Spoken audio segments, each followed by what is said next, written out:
Here's the thing. I understand that the point of No Hard Feelings is just to be fun.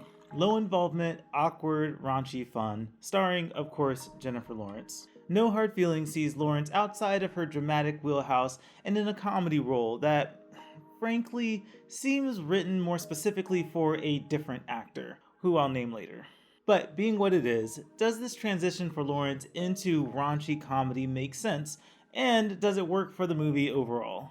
Of course, I have thoughts about that, and a potential hot take on who I actually think is the star of this movie. No spoilers though, I promise. I saw No Hard Feelings in a Regal theater, and Jennifer Lawrence's character Maddie is working to earn the ownership of a Buick Regal. So I have a similarly named scotch, and we're just gonna have a Regal time with this review. Today, I'm sipping on Chivas Regal scotch and reviewing the movie No Hard Feelings.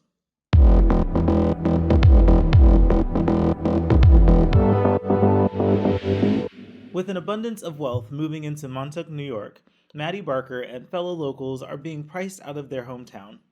After losing her mode of transportation and method of supplementing her income, Maddie comes across an offer: seduce a shy teen named Percy out of his reclusive shell before he goes off to college and receive a Buick Regal as her reward. But the harder she tries, the more she learns about Percy, and the more she learns about Percy, the more she has to confront her own struggles with intimate connection.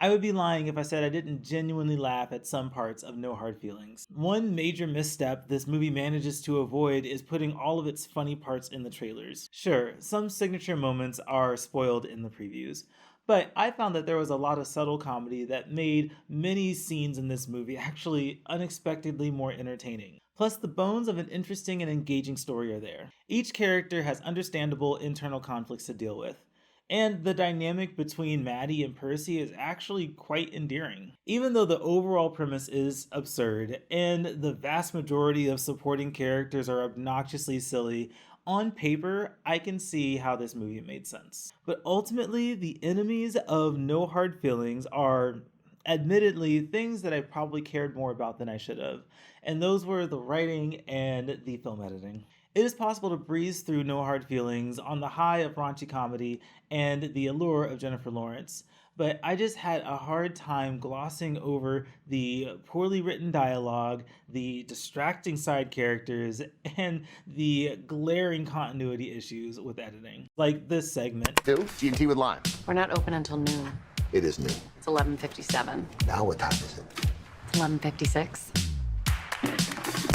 When did the cash go in that tip jar that they're tossing over? Well, the way that the scene is cut, it doesn't. And yes, things like that really bother me and just take me out of the movie. See, movies are allowed to have flaws, but it just feels like the post-production of No Hard Feelings was rushed and just not done to the level of professionality that deserved to be at a theater, in my opinion. And then there's Jennifer Lawrence, who, disappointingly, isn't given her own lane to carve her own brand of comedy. Look, I love Jennifer Lawrence, and like most people who went to see this movie, she was the main selling point in me buying a ticket. But throughout the whole movie, she just constantly feels like a stand-in for a different comedian, namely Amy Schumer, who this type of comedy and delivery just seems so specifically written for. But I could also see actresses like Aubrey Plaza or even Rebel Wilson being better suited for this role. Now, I'm sure you love Jennifer Lawrence too, but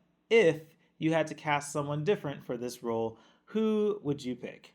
Throw your answers in the comments. And here's a potentially hot take. I actually think the most natural performance in this movie actually comes from Andrew Barth Feldman playing Percy. Without giving too much away, there is a natural development in his character from the beginning of the movie to the end of it. And I think that he did a fantastic job portraying that development arc of his character.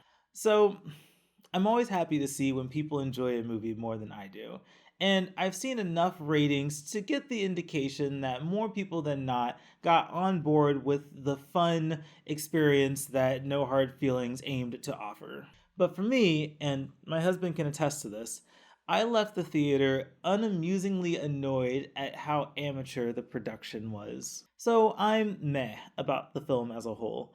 And when a movie has this many editing and production issues, I just have pretty hard feelings about that.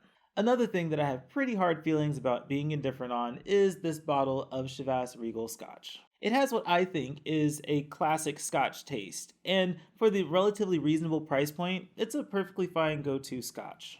I'm just not wild about it, and that's okay. It's going to sit safely in my collection until No Hard Feelings comes out on streaming, and I need something stiff to tolerate a second viewing. Follow me on Letterboxd to see my rating for No Hard Feelings, and of course, if you want to read reviews from me and my incredible team of writers, head over to thisisforreal.com. This is Real Buzz, and if you like this video and you want to see more, hit like and subscribe.